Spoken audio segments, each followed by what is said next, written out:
আল্লাহ রাব্বুল আলামিন যেন আমাদেরকে সামর্থ্য দান করেন, আমরা যেন 18 কোটি মানুষের পক্ষে থাকতে পারি, আমরা যেন আল্লাহর বিধানের পক্ষে থাকতে পারি।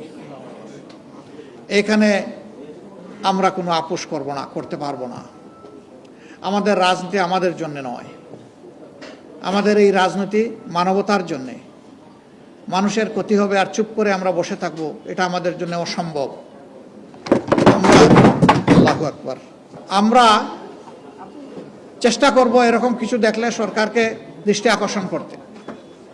তারা যদি শুধরিয়ে নেন, আমরা অন্তর থেকে তাদের জন্য দোয়া করব। আমাদের পরামর্শ গ্রহণ করার জন্য আমরা তাদেরকে ধন্যবাদ জানাবো এবং সেই ভালো কাজে আবার বলছি আমরা তাদের সঙ্গী হব।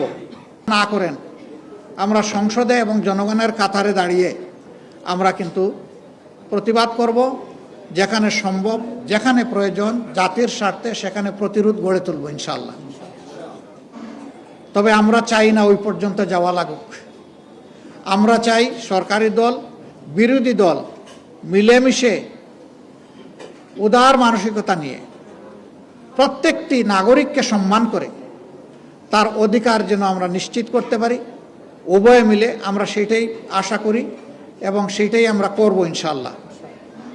কিন্তু আমরা একা চাইলেও সব হবে না, প্রধান দায়িত্বটা হবে সরকারি দলের। আমাদের পক্ষ থেকে আগেও বলেছি, আরেকবার আজকে এই প্রথম রমজানের দিন আমরা বললাম, আল্লাহ তাআলা আমাদের এই অঙ্গীকারের পর আমাদেরকে টিকে থাকার তৌফিক দান করুন।